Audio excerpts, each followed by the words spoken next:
This guy woke up to a huge loss. He said, "Did I just lose a month's worth of income in my sleep?" Yes, I did. But he kept pushing and he figured it out. He became wildly wealthy. And now, several decades later, he's so wealthy that he's building buildings in New York City.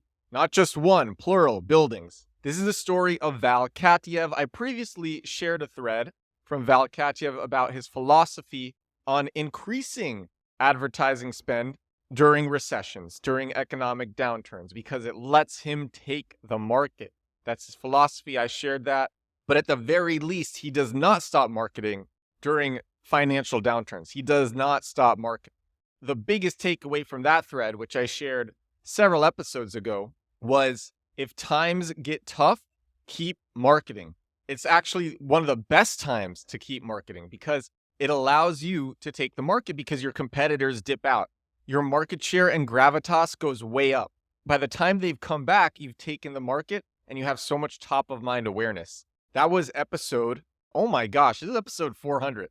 That was episode 397, and this is episode 400 of my daily digital marketing podcast. Holy moly, 400 episodes in a row, 400 consecutive days doing this show. Here is the opening to this thread. I read this a couple days ago. I loved it, and I've been meaning to read it on this podcast. So here is the opening. At 19, this kid built a Google Ads business that quickly made over $30 million in profit. The kid is me. I was the only employee in a basement. At one point, I was Google's second largest advertiser after eBay. Here's the story of how I made this happen and what the business did. 19 years old, had a Google Ads business that quickly made over $30 million in profit. Before he was successful, though, he lost a bunch of money. So here's the story. A few years ago, a stack of envelopes with checks, and he wrote this August 4th, 2024. Oh, wow. I didn't even realize that he wrote this so recently because I saw that he had reshared it. I thought that he wrote it years ago, but he wrote it only a couple of days ago. So he says, a few years ago, a stack of envelopes with checks arrived on my birthday. They were class action settlement checks. These were remnants of my first big hustle. The business was performance marketing. I used paid search to execute it. The combo just crushed it. The way it worked was, I'd get paid to drive customers to an advertiser. I figured out that search advertising was extremely targeted for any kind of customer. All I had to do was spend less per click than what I thought I was effectively generating in bounties to acquire a customer. For example, the New York Times paid me around $100 for every new subscriber I signed up. Say I pay 50 cents a click, and on average, I get a conversion for every 80 clicks. That means for every $40 I spend on ads, I get $100 from the New York Times. I started doing this in 2001. It was wildly profitable. I was 19. My family moved from the former Soviet Union when I was 11. I only got my first computer at 17. I loved finance, computers, and marketing. And because the web was so new, big companies didn't really know how to do online marketing. Neither did I, frankly, but I figured it out. I love this thread so much. I'm enjoying reading this for the second time. Paid search was new pre-Google. I saw that in 2001, brands would pay per customer. And you don't need to win a huge contract or go through a crazy process to be a vendor. All you do is apply to their affiliate program, get approved, and test their deals. I grabbed a deal and gave it a shot. By the way, if you've never done affiliate marketing, as you know, I'm an affiliate for lots of products, only products that I actually believe in and use. But if there's a product that I like, I will see if it has an affiliate program. And if you've never done affiliate marketing, even now, it's super easy to sign up. It's literally usually just give your email address and then give the email address that you have for PayPal. And that's usually all you need to do for affiliate marketing. For bigger companies, you say where you're going to do advertising, but it's really simple. So if you've never done affiliate marketing, really easy, especially fun for software as a service companies that have monthly recurring revenue.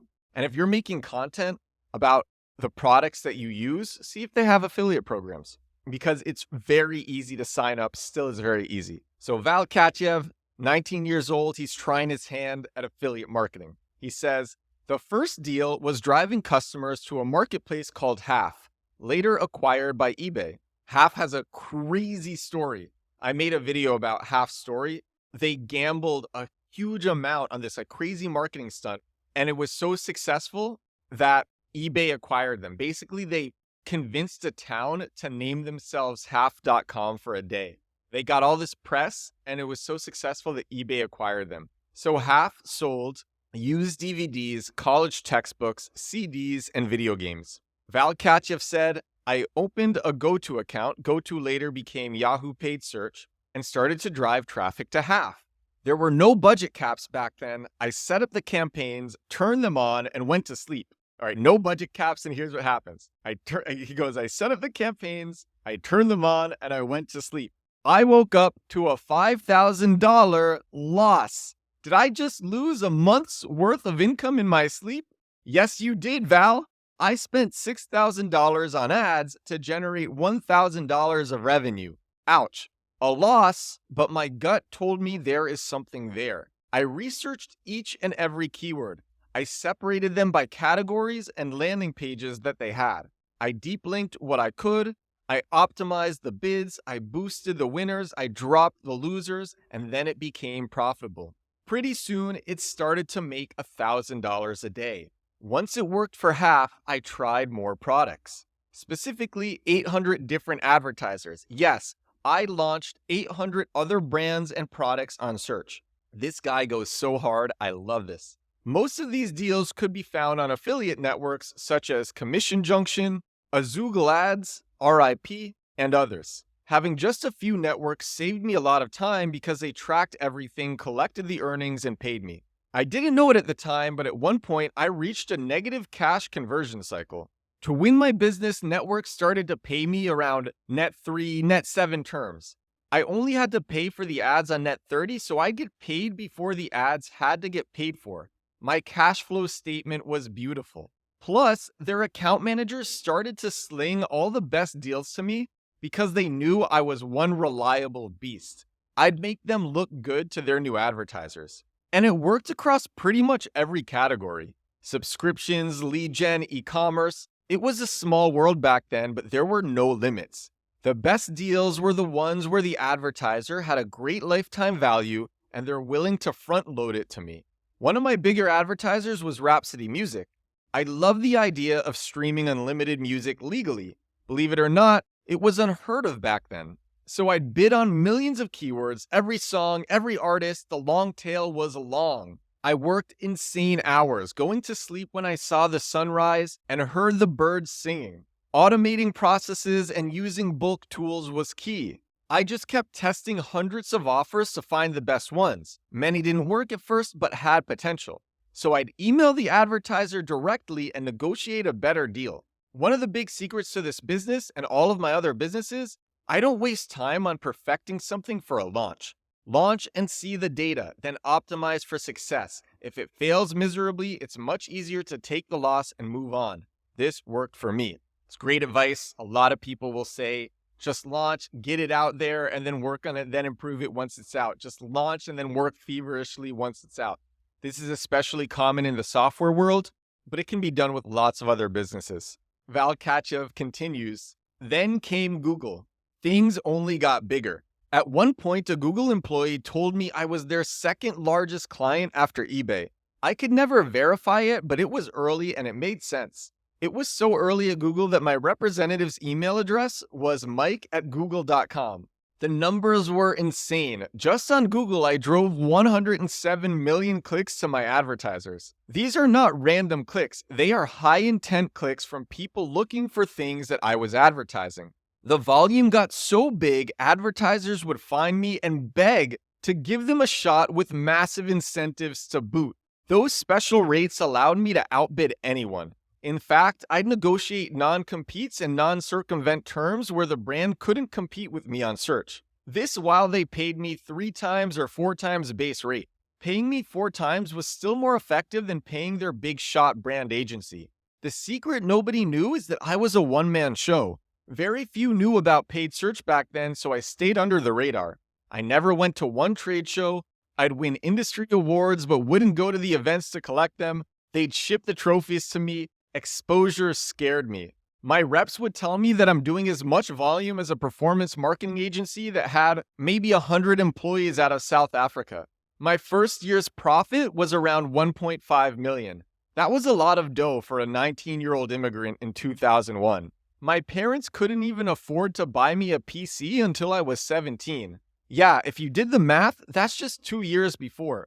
I was making so much money that taxes were killing me in Queens, New York City. It was time to move out of my parents' basement. So I moved to the suburbs of Long Island. I bought a house, all cash, and the neighbors thought I had to be a drug dealer.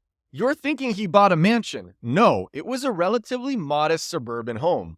In fact, the house cost me like a month's worth of profits at the time. I needed to focus on the business, not maintenance of a house.